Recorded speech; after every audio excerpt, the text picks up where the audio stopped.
Olá, queridos irmãos e irmãs! Chegou para mim aqui mais uma dúvida, na realidade não uma dúvida, mas uma opinião misturado com um questionamento, com uma crítica. Mas vamos ler aqui para a gente aproveitar essa dúvida e aprender um assunto importante da Palavra de Deus. E a dúvida mandada pelo nosso irmão é a seguinte: eu tenho uma opinião formada sobre pastores que recebem salário na igreja. Não concordo. A Bíblia diz que de graça recebeste, de graça dai. Todos devem ser voluntários na obra de Deus. Inclusive, essa questão de vender cursos de Bíblia na internet também é outra heresia, na minha opinião.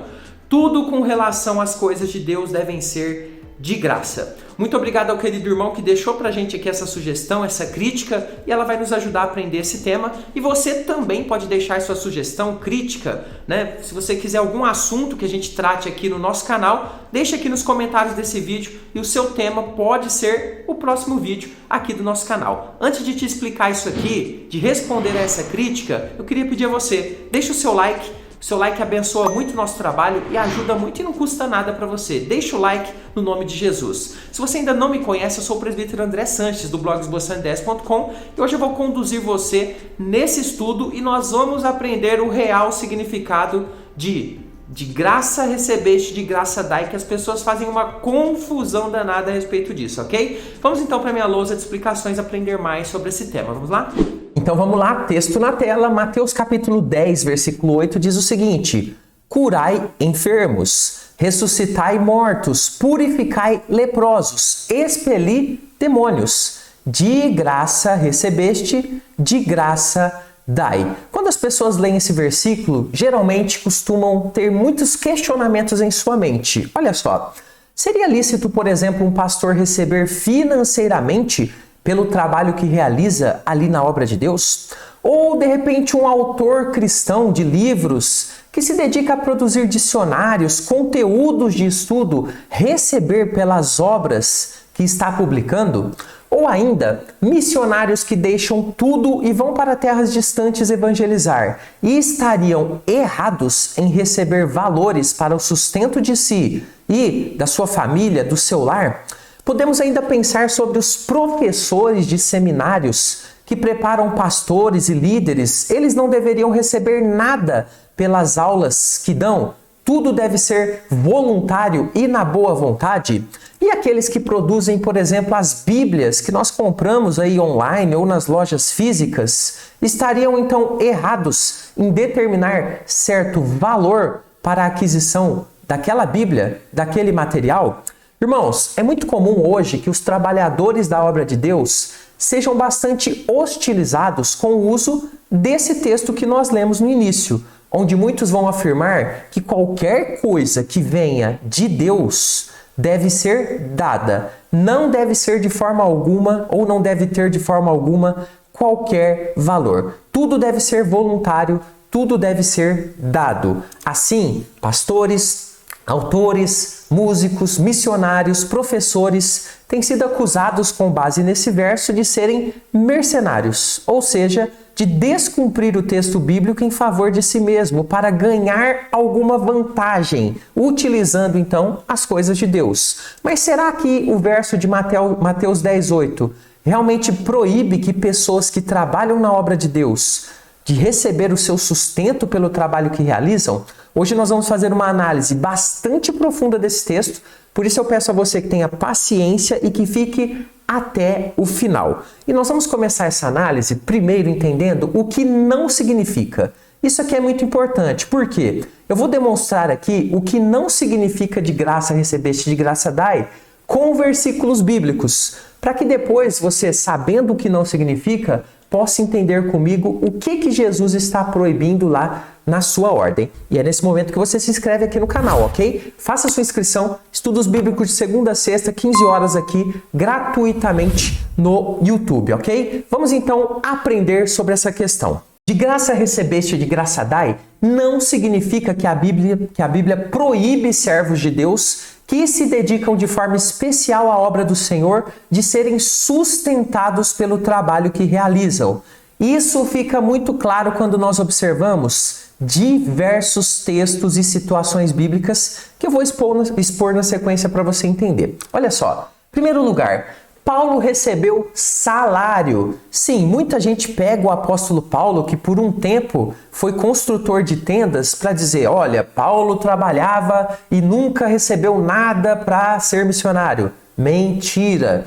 Paulo recebeu salário por um tempo para manter o seu trabalho missionário de pé, por exemplo, em Corinto. Observe 2 Coríntios 11, versículo 8. Despojei outras igrejas, recebendo salário para vos poder servir. Paulo ele tinha ali um desejo de não ser pesado para a igreja de Corinto. E ele decide não ter nenhum sustento vindo dessa igreja. O que causou também ali um pouco de decepção nos irmãos da igreja, mas ele decidiu assim. Mas para que ele fizesse esse trabalho, ele recebeu salário de outras igrejas. Segunda coisa, Paulo foi sustentado também pela igreja de Filipos, no início da sua caminhada em seu trabalho missionário. Observe o que o apóstolo diz em Filipenses 4, 15 e 16.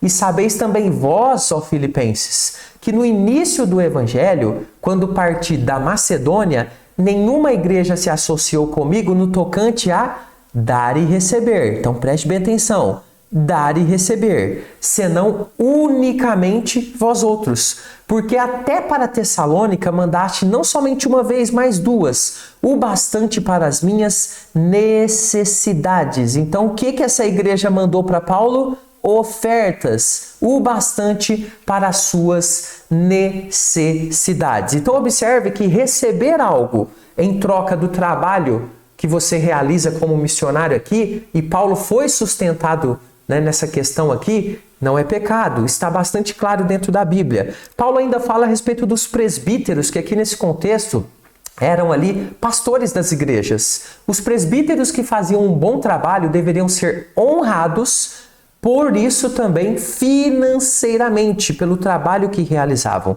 Observe bem o texto de 1 Timóteo 5, 17 e 18.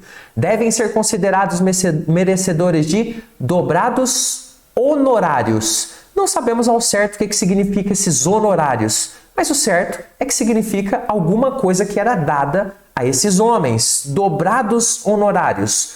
Os presbíteros que presidem bem, com especialidade os que se afadigam na palavra e no ensino. Pois a Escritura declara, observe bem esse contexto, não amordaces o boi quando pisa o trigo, e ainda o trabalhador é digno do seu salário. Então está claro aqui no contexto que Paulo está falando de sustento, está falando sim de algum recebimento a respeito do trabalho que realizavam. Mas não é somente isso. A Bíblia, no Velho Testamento, já dava o direito do sustento àqueles que eram designados a servir como sacerdotes. No Novo Testamento, Paulo orienta que aqueles que pregam o Evangelho, que tirem também o seu sustento desse trabalho. Olha que interessante, primeira carta de Paulo aos Coríntios 9, 13 e 14. Não sabeis vós que os que prestam serviços sagrados do próprio templo se alimentam? De quem que ele está falando aqui? Dos sacerdotes lá na antiga aliança. E quem serve ao altar, do altar tira o seu sustento? Sacerdotes lá também. Tinha ofertas que as pessoas levavam e uma parte era dos sacerdotes. Está lá na lei, no Antigo Testamento. Assim, diz Paulo, ordenou também o Senhor, está falando de Jesus Cristo aqui, aos que pregam o Evangelho que vivam do Evangelho. O que significa viver do Evangelho dentro desse contexto? Exatamente ser sustentado pelo trabalho que realizam. Paulo considerava o sustento do trabalhador que servia ao Evangelho como um direito que poderia ou não ser exercido. Preste bem atenção nisso. Poderia ou não ser exercido. Em alguns momentos, Paulo escolheu não exercer, mas de forma alguma pregou contra o direito daqueles que o exercem. Observe bem o texto de 1 Coríntios 9,4. Não temos nós o direito de comer e beber?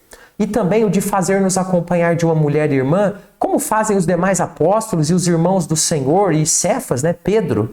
Ou somente eu e Barnabé não temos o direito de deixar de trabalhar? Deixar de trabalhar aqui não é ser vagabundo, não é ser sem vergonha. Ele está falando justamente de não ter uma segunda ocupação e, ao invés disso, de se dedicar totalmente ao Evangelho. Eles também tinham esse direito, embora ele não exerça esse direito em alguns momentos, e em outros momentos ele exerça, como nós vimos, quando ele recebe salário para poder servir aos irmãos. Então isso aqui é o que não significa. Agora nós vamos entender o que significa. Vamos compreender então agora o que realmente é de graça recebeste, de graça dai. Bom, para responder essa pergunta, basta olharmos para o contexto. O que Jesus deu àqueles discípulos? O que eles receberam de graça de Jesus naquele momento que eles deveriam dar? Vejamos então o contexto, Mateus 10, versículo 1.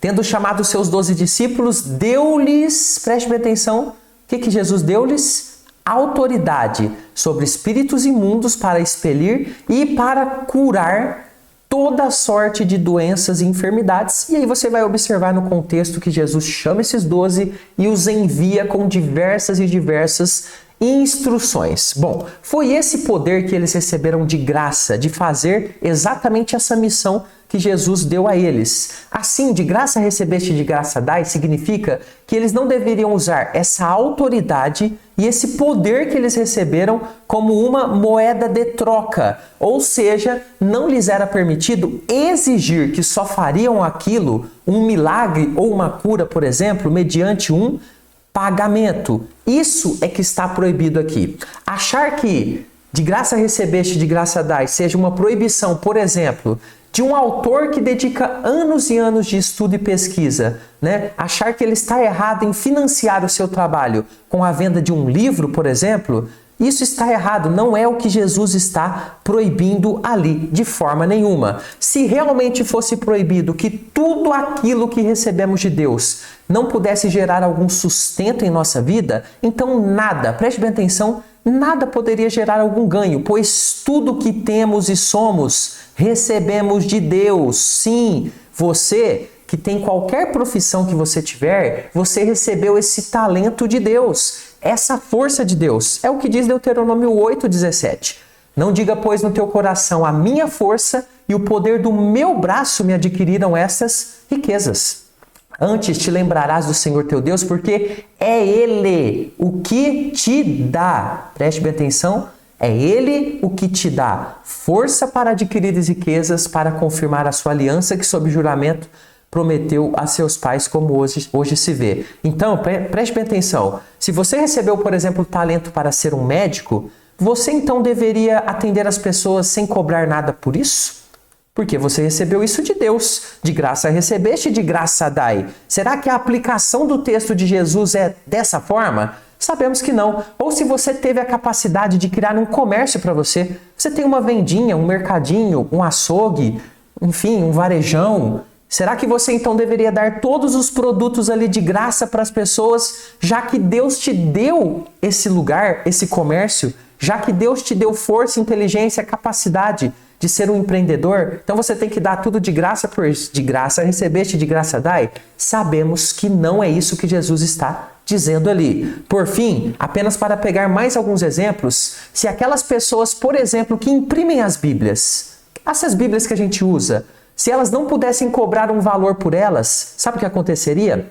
As fábricas fechariam, pois quem arcaria com os custos de produção? Não teríamos mais Bíblias impressas para a gente ler. Se aqueles que se dedicam escrevendo comentários e literaturas cristãs para adultos e crianças, nos ajudando a entender melhor a palavra, não pudessem ter desse trabalho o seu sustento, logo eles teriam de deixar de fazer isso, ou fazerem um ritmo extremamente lento, pois teriam que achar outras formas de sustento para si e para o seu lar. O que isso resultaria? Prejudicaria muito a produção de literatura cristã e o crescimento da obra do Senhor. Se os professores dos seminários não pudessem receber qualquer valor pelas aulas que dão, teriam de parar de dar aulas para cuidar de suas famílias com outro tipo de trabalho. E aí, quem prepararia os pastores? É por isso que Deus, em sua sabedoria, não proibiu que aquele que se dedica ao evangelho possa dele se sustentar, ok? E da mesma forma, os pastores,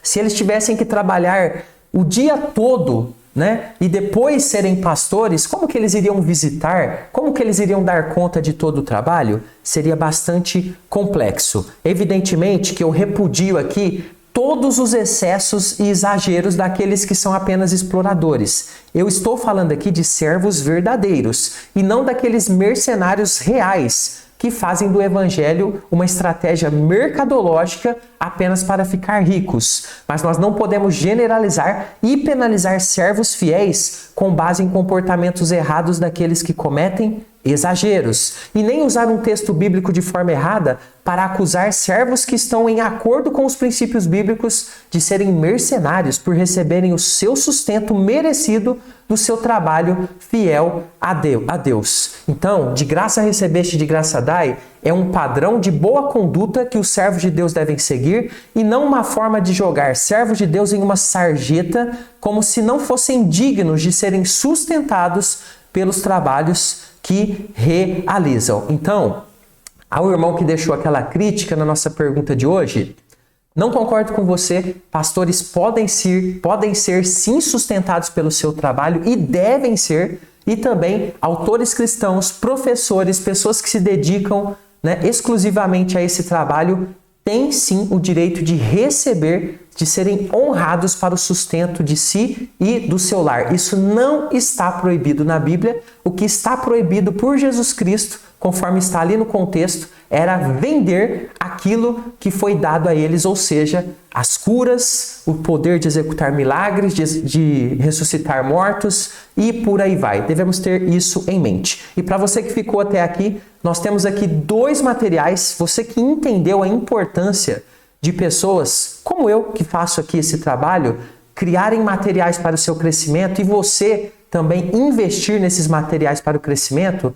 você tem no primeiro link desse no primeiro link desse vídeo, primeiro comentário fixado, mais informações sobre os nossos 2 materiais para crescimento cristão. Conheça a sua Bíblia de capa a capa e Apocalipse, versículo por versículo. Considere crescer, investir nesse trabalho para a honra e glória do Senhor Jesus. Até o próximo estudo. Deixo aqui mais alguns vídeos para o seu crescimento espiritual. Fica com Jesus.